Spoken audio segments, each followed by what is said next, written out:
de mejora de la medición del ingreso hacia el largo plazo. ¿Qué ocurrió posteriormente? Bueno, entre otras cosas, el INEGI emitió un informe al Coneval acerca de qué había ocurrido en el levantamiento de la información de 2015. Y quisiera mencionar que es muy factible que los hallazgos que se están planteando para 2015 se apliquen para 2016 en la medida en que las instrucciones de levantamiento para 2016 pues son muy semejantes a las de 2015. Estos son extractos que los miembros externos del Grupo Técnico Ampliado destaca de lo que informó el INEGI al Coneval. Primero, respecto a 2014, se detecta un aumento en los apoyos gubernamentales en salud y por el reparto de televisores. En general, un gasto vinculado a las elecciones, particularmente de ayuntamientos, aunque se plantea que esto probablemente haya tenido muy poco impacto, por lo menos esa es la evidencia que se tiene disponible. También respecto a 2014, se incrementó la tasa de respuesta por informantes que fueron sensibilizados por el gobierno respecto a la importancia de reportar apoyos y también se detectó un mayor reporte de otros salarios, es decir, de salarios que provenían de otros miembros del hogar. El INEGI también plantea que una posible explicación de los cambios de 2014 a 2015 provienen pues de la reforma al impuesto sobre la renta que explicaría cambios en el ingreso del trabajo independiente y en la renta de la propiedad, pero esto no explicaría necesariamente lo que ocurrió con el trabajo subordinado. En cuarto lugar, hay un incremento en las utilidades que ahí se atribuye a una diferente forma de captar la información. También hay un aumento de las jubilaciones que no se corresponde con la Encuesta Nacional de Ocupación y Empleo, y eso también puede estar explicando las diferencias 2014-2015. Y ya se ha mencionado, se plantea que la instrucción de indagar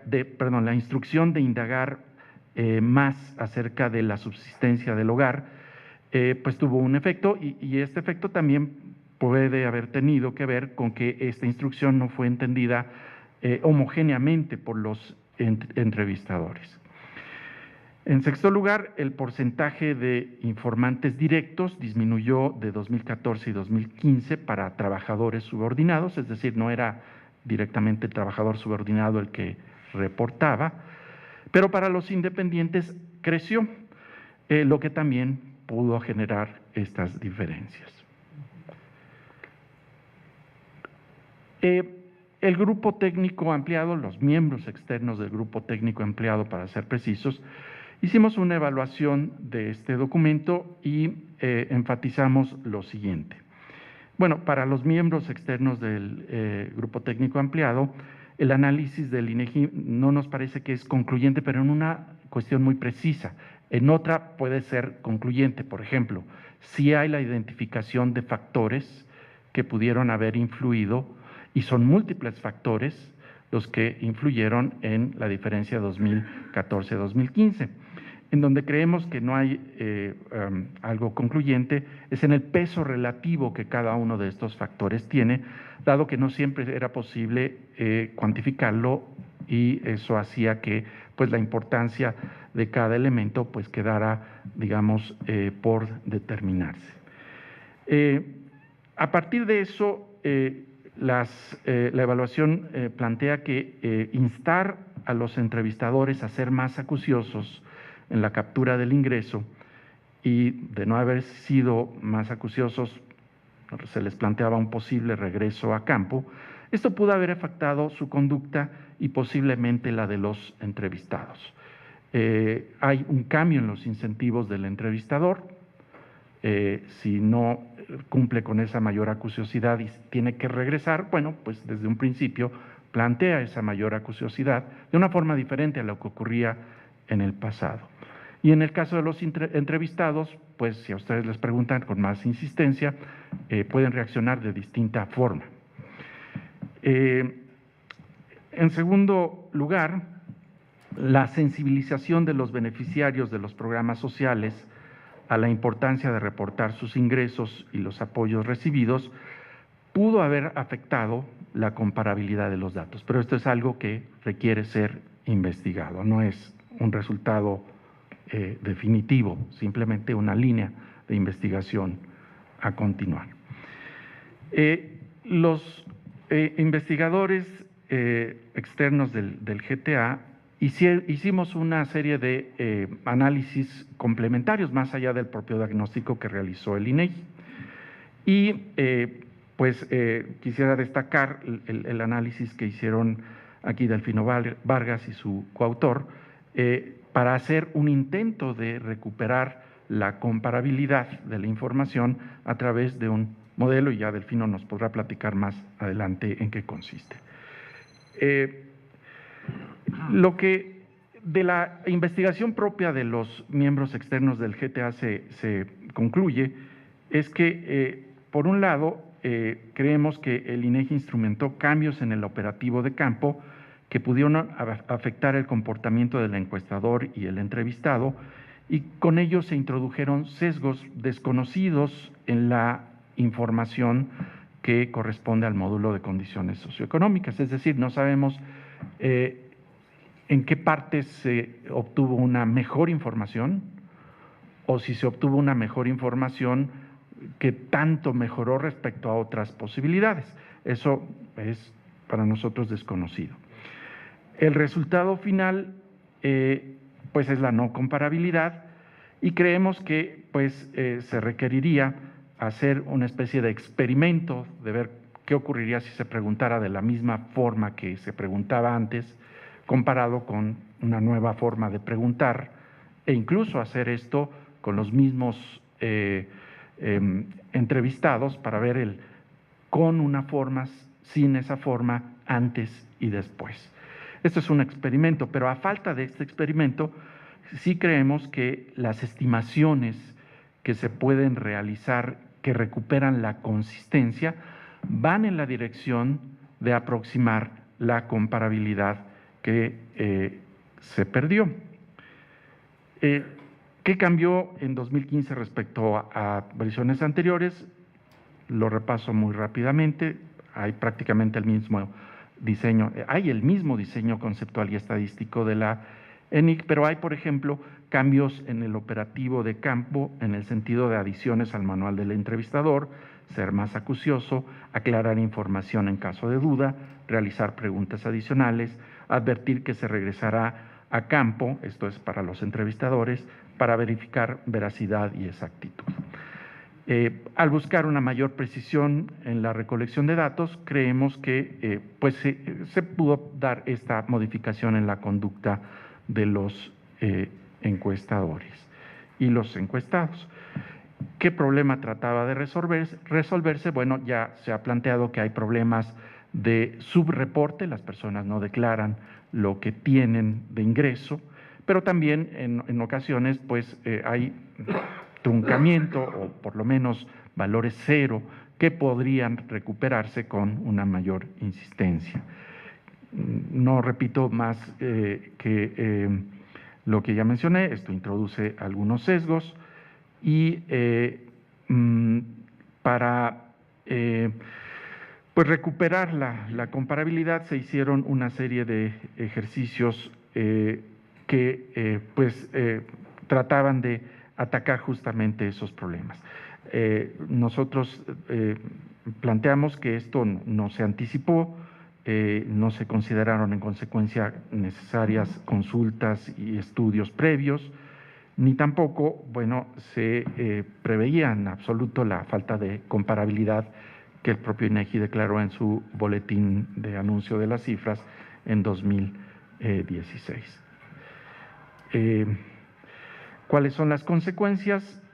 Fundamentalmente, este cambio de comportamiento, ya más específicamente, habría inducido cambios en la medición del ingreso, especialmente en los estratos de menores ingresos, Los cambios en el error de medición diferirían sistemáticamente en distintas partes de la distribución, y esto se habría manifestado en la disminución de los casos con ingresos no declarados, cero o muy bajos, particularmente, insisto, en los estratos de menores ingresos.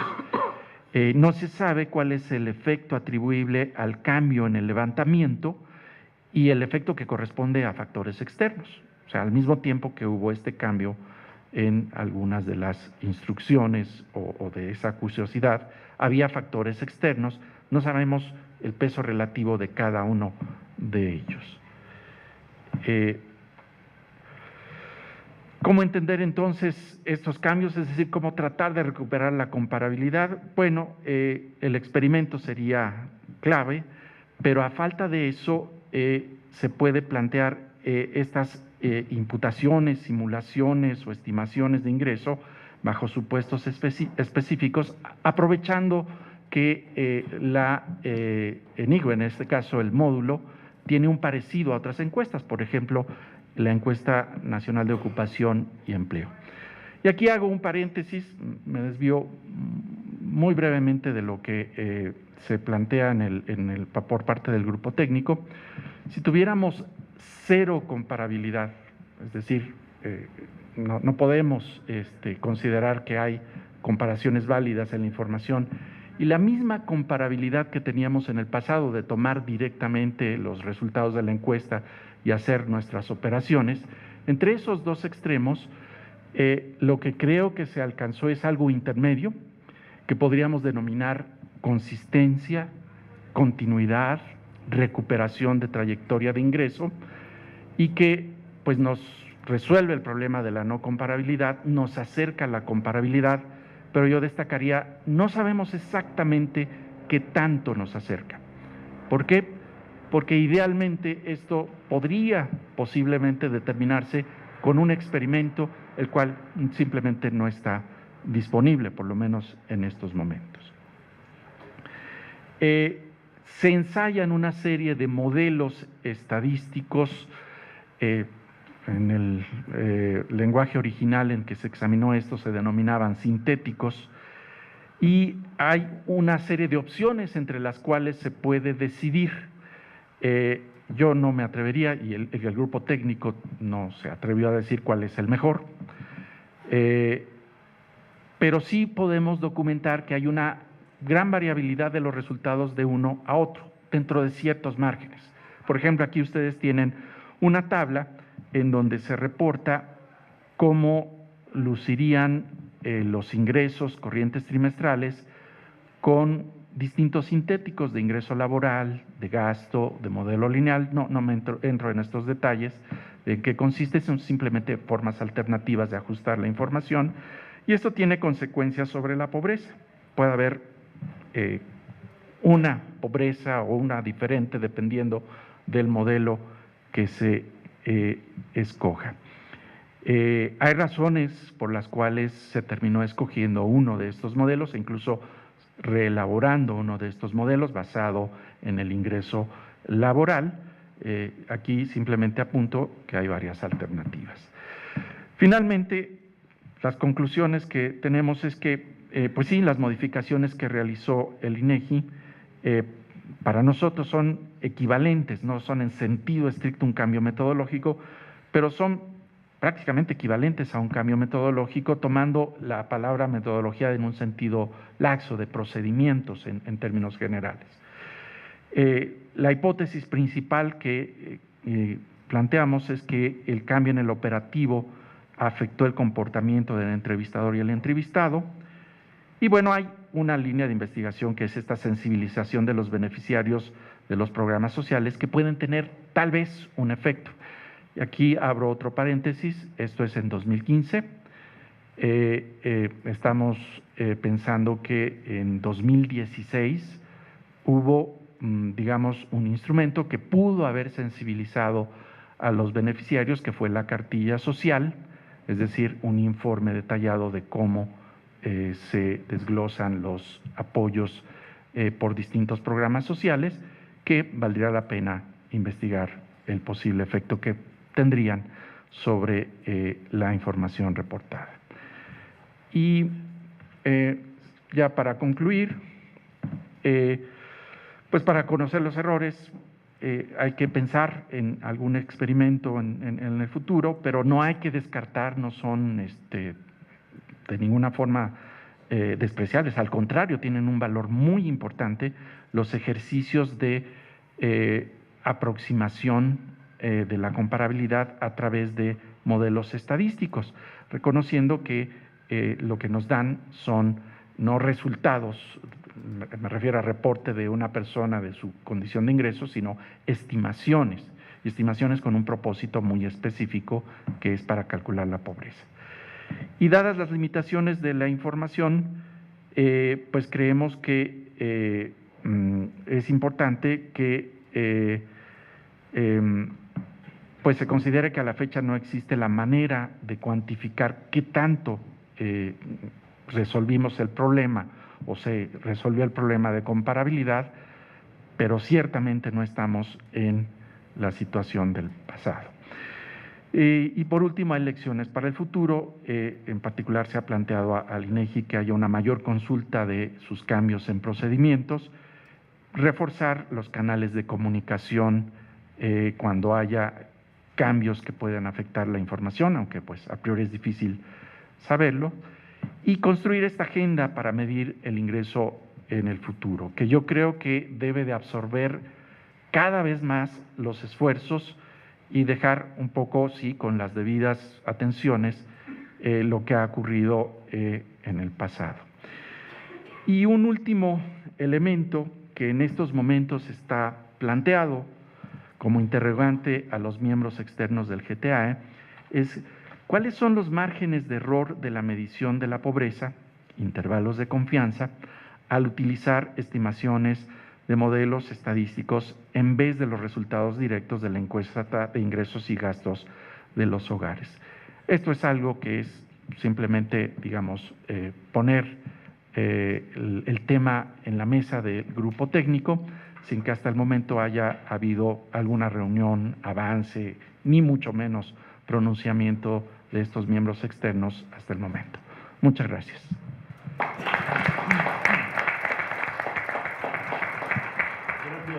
Rodolfo,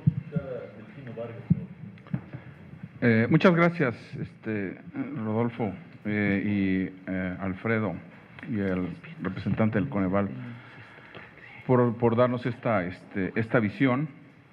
Y en mi caso, bueno, voy a ocupar algunos minutos nada más para que haya lugar la discusión y las preguntas por parte de los que participan en este seminario. Comparto en mucho, porque fui parte integrante del grupo de GTA, la exposición que hizo brevemente Rodolfo de la Torre.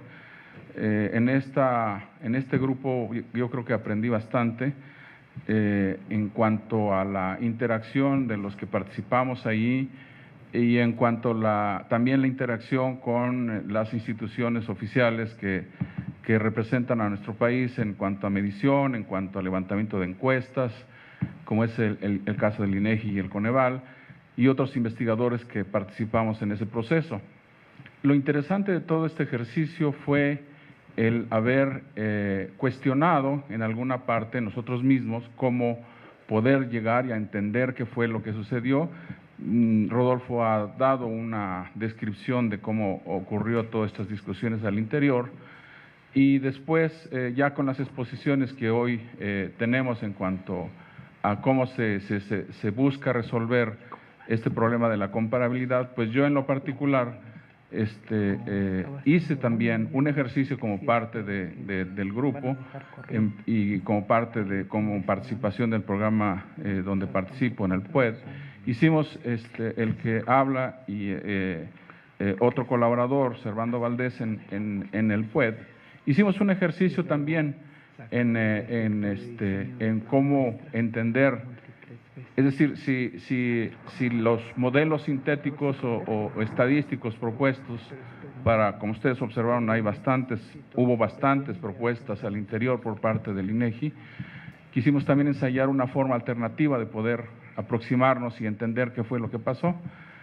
Al respecto, yo diría apuntaría algunos casos.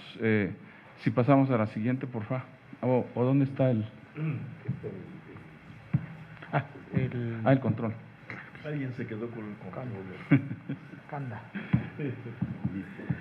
Entonces, ¿qué es lo que habíamos visto? Yo traje unas láminas breves para que más o menos darles la idea de cómo participamos en este intento de entender el mocoso. Sí, lo que vemos en este caso es cómo evoluciona la pobreza con ingreso inferior a la línea de bienestar y a la línea de bienestar mínimo. Ahí tienen ustedes tres segmentos de las encuestas que capturamos desde el 2010 hasta el 2015, incluyendo la del 2015, cómo quedó el mocoso sin hacer ninguna corrección, es decir, eso es lo directamente observado del módulo de condiciones sociales.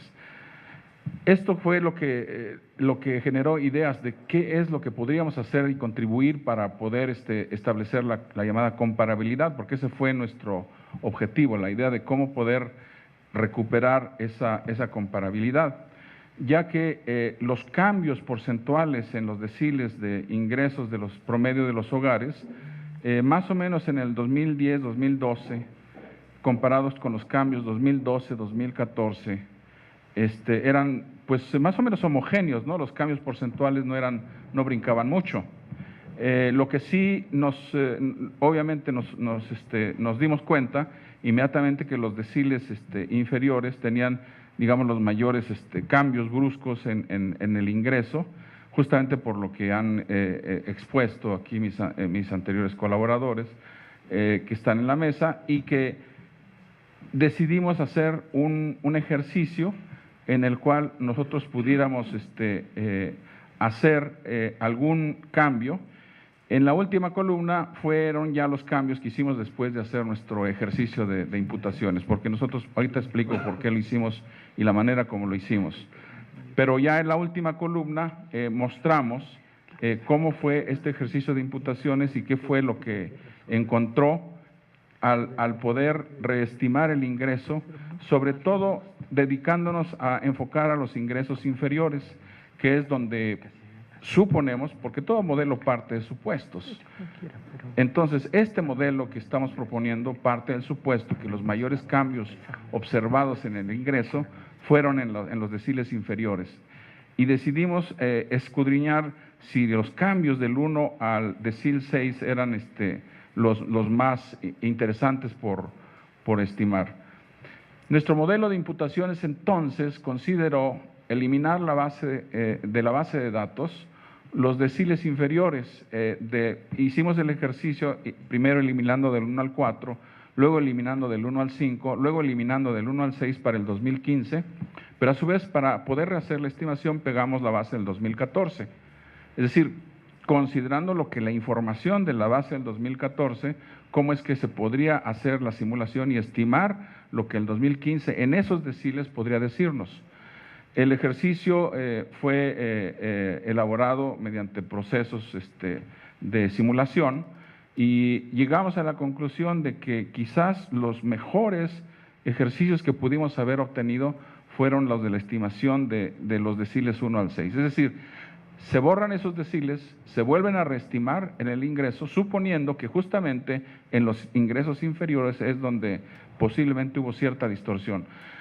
Posiblemente porque en los ingresos superiores también hubo, digamos, cierto grado de sobreestimación o declaraciones distintas, pero nuestro modelo se especializó en, digamos, en los deciles de abajo.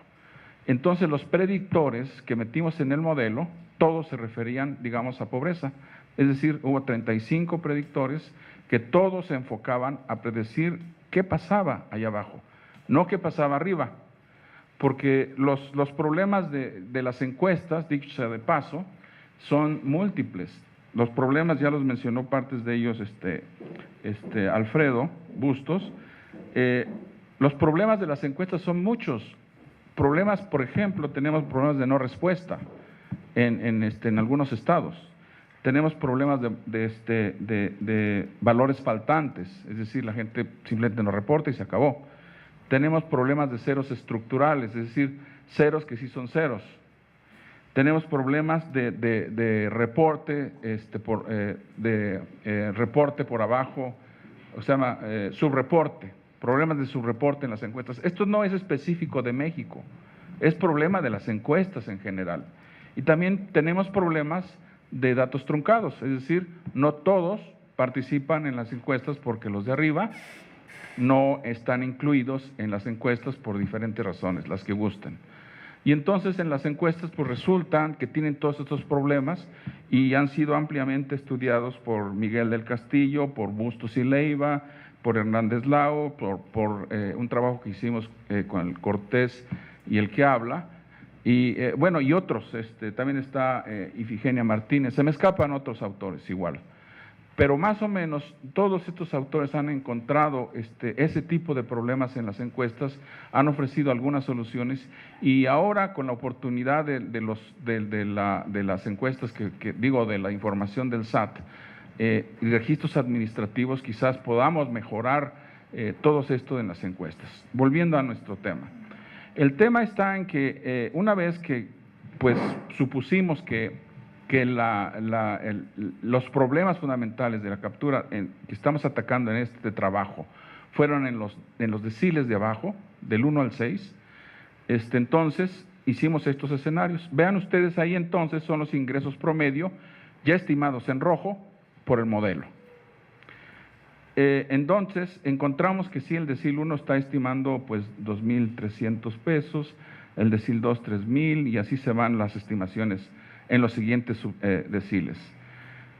En esta, ay, casi no se ve, pero bueno, casi, ahí va. Hicimos ahora, ya después de haber corrido ya todas las simulaciones y ver cuál es el porciento de pobres estimados, de acuerdo con la metodología del Coneval, pero con las imputaciones que nosotros hicimos, encontramos los diferentes escenarios, el escenario cuando falta del 1 al 4, del 1 al 5 y del 1 al 6. Vean la última columna, que es las imputaciones de los últimos primeros 6 deciles.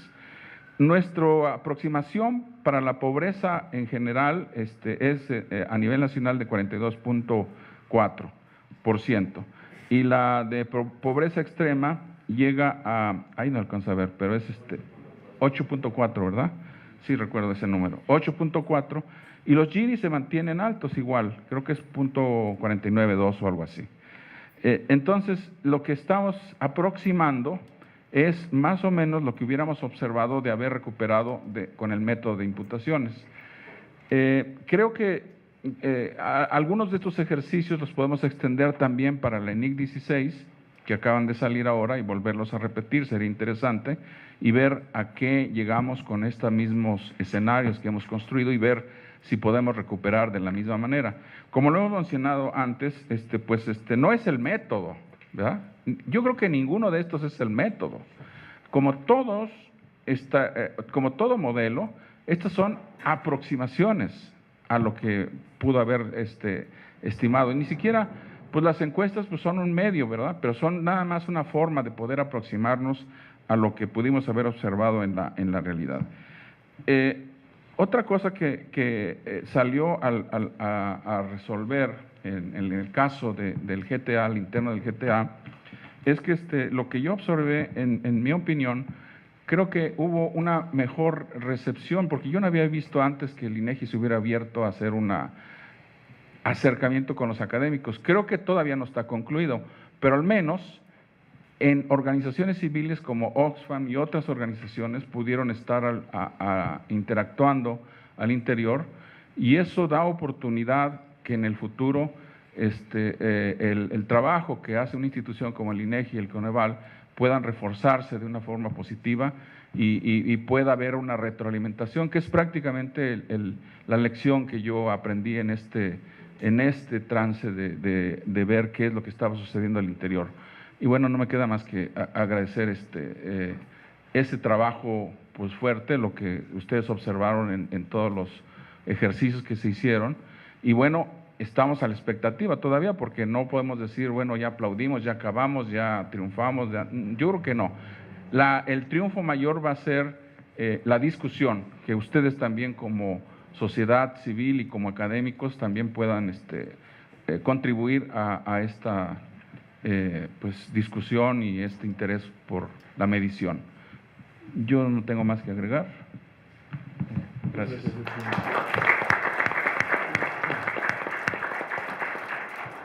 Pasemos, como dice Ricardo, de que si es el 42, el 48, bueno, estamos hablando de proporciones muy serias en cuanto a la pobreza en México, ¿no? Entonces, esa es una preocupación, creo que a todos nos queda. Pero en particular a mí me gustaría preguntarle más bien a Alfredo el ejercicio que hicieron de esto, en donde baja esta desigualdad y el Gini. Bueno, o sea, como si estuviera mejor la distribución del ingreso. Me llamó mucho la atención todo el tema que hablaste con respecto a los mayores ingresos. O sea, creo que un tema que ha sido difícil para todos los que trabajan sobre ingresos, sobre distribución, sobre desigualdad, es justamente el tema fiscal. Tener acceso a la información sobre impuestos, sobre esa fuente de información, por mucho que sea solicitado vía Instituto de Transparencia, no se ha tenido esa información. ¿Ahora ya la tienen? Bueno, entonces… Hace varias semanas que se tiene. ¿Hace dos hay que viajar, pero no tanto. Gracias. Entonces estoy atrasada, perdón. Pero de todas maneras, la explicación un poco más, si pudiera profundizar, Alfredo, se lo agradecería. Gracias. Gracias, Margarita. ¿Sí? Buenas noches, soy Iván Monsalvo del posgrado en Desarrollo Social. Una pregunta también para Alfredo Bustos. Bueno, antes agradecer la plática tan ilustrativa que nos acaban de exponer. Una felicitación a todos. Una pregunta específica para Alfredo Bustos. Si el INEGI estaba tan convencido de que sus modificaciones metodológicas y operativas eran las apropiadas y las adecuadas, ¿por qué estas fueron implementadas en opacidad, con poca transparencia y dejando de lado al Coneval y se presentaron hasta el final en la presentación de los resultados del módulo de condiciones socioeconómicas del 2015? Es todo. Gracias. Ya la doctora Rosa María Rubalcaba. Bueno, también agradezco a los 4 expositores. Creo que para quienes no estuvimos tan cercanos a las discusiones en el grupo técnico ampliado, nos dejan no solo claridad respecto a su trabajo y sus decisiones, sino una lección de lo que se puede obtener del trabajo colectivo. Respecto a la búsqueda, entiendo yo, que detonó las transformaciones, surgió del INEGI y, si entendí bien, Alfredo, por inconsistencias entre bienes o capital del propio hogar y el ingreso que declaraban. Me pregunto, ¿cuáles fueron las principales de esas inconsistencias? Porque yo no lo he escuchado. ¿Y por qué no indagar sobre el origen de los bienes en lugar de suponer que se compraron con ingreso y enfocarse hacia el ingreso? Yo creo que ese es otro camino que podía haberse explorado. Y me parece que nadie mencionó a los hogares y en especial su composición atendiendo a las edades, sexos y por lo menos parentesco con el jefe de los miembros. Y esto lo traigo a cuento porque, y no solamente por los cambios que se hicieron en esta ocasión, sino porque eso es algo que siempre debió haber estado presente en los análisis y ha sido muy poco considerado, es que en estos hogares, en lugar de considerar deciles, podríamos definir agrupaciones de hogares e irlas siguiendo y ver qué pasa con ellos, porque finalmente a mí me ha tocado la fortuna de estar presente en el interrogatorio que el personal de campo del INEGI hace en los hogares para llenar esas encuestas. Es algo formidable, pero es claro que entre mujeres y hombres, entre jóvenes y no tan jóvenes, las respuestas y las reacciones ante una segunda Inquisición pueden haber sido muy diversas. Gracias. Doctor Cortés. Buenas noches, gracias. Creo que la mesa nos ha dado una muy buena un muy buen resumen de distintas posiciones y de la situación de la discusión en este momento. Yo tengo una pregunta y un comentario. Rodolfo puso mucho énfasis en que la solución al problema está en un experimento, pero no pasa en los documentos que preparó el GTA, el Grupo Técnico Ampliado. Solamente se habla de experimento.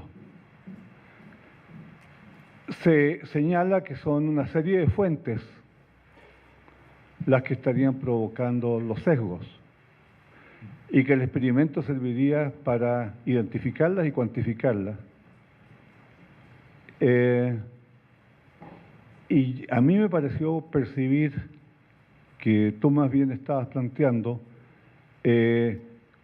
un levantamiento con las condiciones en que se levantó 2016 y las condiciones en que se levantó 2014. Bueno, esa fue la encuesta paralela que ya se hizo y que no dio ningún resultado útil. Entonces, lo que sería interesante es saber en qué están pensando cuando están hablando de un experimento. ¿Será posible identificar el papel de la sensibilización política sobre el sesgo en el ingreso?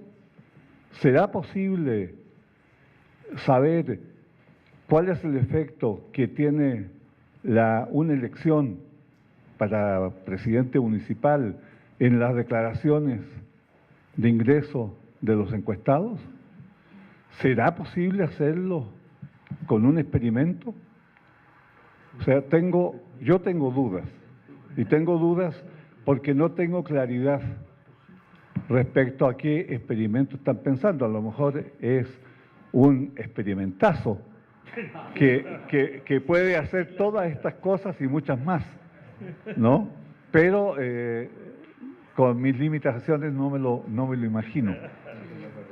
Ese es un punto. El otro punto es que en esta discusión creo que con mucha facilidad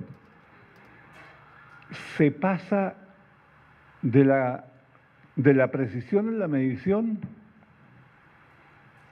y se mezcla con la comparabilidad de la información.